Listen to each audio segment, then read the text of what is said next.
كيفكم؟ شو اخباركم؟ اليوم جايكم بوصفة كتير حلوة وسهلة عن جد، وبتنفع كمان وجبة هيك متكاملة للناس اللي بحبوا الدايت وبحبوا الرجيم، وكمان للناس اللي بتحب الاكل السريع. ممكن يكون طبق اساسي ضمن اكتر من طبق على الطاولة. يعني باختصار وصفة سهلة كتير وعن جد يعني مفيدة جدا جدا. الافوكادو كتير مفيد وصحي، وتقريبا الكل هيحبوا بهاي الطريقة، وبسيطة ومش هتاخد وقت كتير. المكونات بسيطة: حبتين افوكادو وبرتقان وليمونتين وحبة بندورة كتير حلوة، تكون طرية شوية عشان لما تكون يابسة يعني قوامها مش هيكون متناسق مع الافوكادو. وعندنا قرن فلفل اخضر حسب الرغبة، وفي عنصر كمان مهم اللي هو الشبت، بس انا حاليا مش متوفر عندي. والان رح نبدأ باعداد سلطة الافوكادو اللذيذة. وعلى فكرة سلطة الافوكادو ممكن ينضاف لها حاجات كتير غير هذا الاشي. ممكن نضيف بقدونس غير الشبت، وكمان ممكن نضيف بصل، في ناس بتضيف بصل، وفي ناس بتضيف تونة كمان يعني، بس انا مش من محبين التونة مع الافوكادو. بحب طعم الافوكادو هيك لما يكون طري. وعلى فكرة الافوكادو بنجرى يابس، بنشتريه يابس وبعدين بنستنى عليه يستوي شوية. طالما كان لما بتضغط على الافوكادو بيكون شوية فيه طراوة، يبقى هو ايش مستوي. وديروا بالكم انا سبتها تستوي على اساس انها رح يعني تستوي وصارت لونها اسود، واكتشفت انها خربانة من جوا. يعني انتبهوا لموضوع الاستواء، يعني ممكن تكون مبينة من برا يابسة بس هي مستوية من جوا. والآن طبعا قشرنا الأفوكادو راح نقطعه. ولقيت راح تشوفوا كيف عن جد زبط معايا هاي المرة، انه كل مرة بشوف على النت انه يعني بيفتحوه بهاي الطريقة وبيفتح معاهم، بس انا ما بيفتح معي. بس طلعت الفكرة انه الافوكادو لازم يكون مستوي عشان لما تشقحوا هاي الشقحة يكون مستوي. يعني الشرط اساسي انه يكون مستوي عشان يزبط معانا زي ما بزبط مع الناس على الانترنت. على فكرة الواحد لما بتفرج على الانترنت بشوف حاجات كتير وبتنور وبتعلم حاجات كتير، حتى الوصفات. يعني ممكن الواحد يتعلم وصفات كتير من الانترنت.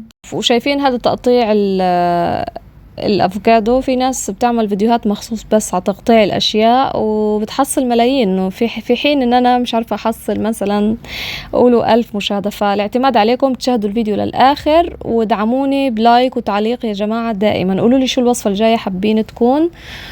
وحنكمل تقطيع الافوكادو. والله انا من الناس اللي اساسا ما بتقضي وقت كتير بالمطبخ، بس مع التصوير بقضي وقت طويل يعني، وببذل مجهود كمان خلال المونتاج، وكله فدا عيون المتابعين.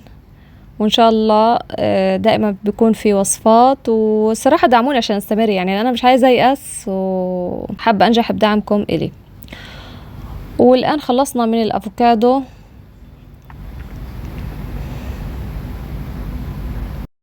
خلينا نشوف بس تقشير هذه الافوكادو على السريع، بما انه احنا قاعدين بنتسلى ونقضي وقت حلو. مش عارفة بصراحة، اول مرة وانا بشتغل اليوم في المطبخ حسيت يعني انه هيك الواحد مستمتع وهو قاعد بطبخ، مع اني بالعادة يعني مرات بتفرفت روحي صراحة. انا شاطرة يعني وسريعة بالاكل، بس انه ما بحبش اقضي وقت طويل، التصوير كتير بياخد وقت مني.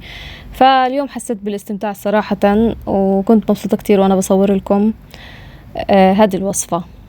وشايفة من كتر ما هي الافوكادو كتير مستوية ودايبة قاعدة بتفرفط في الايد، فهذه علامة ممتازة. الطعم بيكون رائع جدا، لكن لو كانت يابسة راح تكون عجرة اللي هي مش مستوية يعني. فمهم كتير انه احنا ايش تكون مستوية معانا وطرية. الطعم اقوى والذ لما تكون طرية. وهيك صار جاهز الافوكادو. والان حبة البندورة برضو يفضل تكون طرية شوية، والحبة اللي في ايدي هذه تقريبا طرية يعني مش يابسة يعني، عشان يعني الافوكادو طري، فالبندورة برضو تكون طرية شوية عشان يكون متناسق القوام. وطبعا غيرت السكينة لانه السكينة تقريبا حافية، مش حافية يعني حافية يعني مش ناعمة، يعني مش عارفة احكيها. المهم يعني انها مش حامية.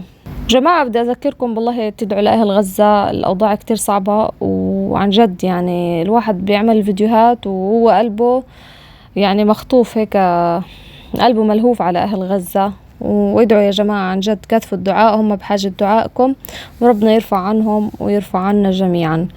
والآن الفلفل الأخضر طبعا قلنا اختياري، على فكرة ممكن نحط فليفلة بديل للفلفل الأخضر. وبالنسبة على سيرة الليمون، احنا بنحط ليمونتين قلنا صغار، بس الواحد بحب الغلبة فعشان هيك جاب المصفاية. ما كنت عصرتهم بالمعصرة وريحت حالي، ليش يعني لازم أصفيهم مصفاية الشاي؟ بس عادي يعني، ايش ورانا، هينا قاعدين بنعمل وخير إن شاء الله.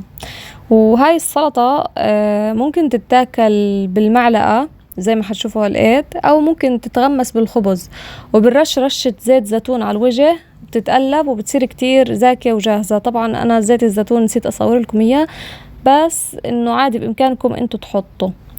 وللأمانة يعني بدي هيك لم على الأكل ونكهة قوية حلو. يعني زيت الزيتون ما شاء الله مفيد جدا ومذكور في القرآن، وحاولوا تحطوه بكل وصفاتكم. ولازم رشة الملح عشان يدي هيك طعم حلو. وهيك صارت الوصفة جاهزة. تنسوش يا جماعة اللايك والاشتراك والتعليق الحلو، بستنى ايش تعليقاتكم. وسلام يا حلوين، وصحتين وعافية، استنوني بوصفة جديدة.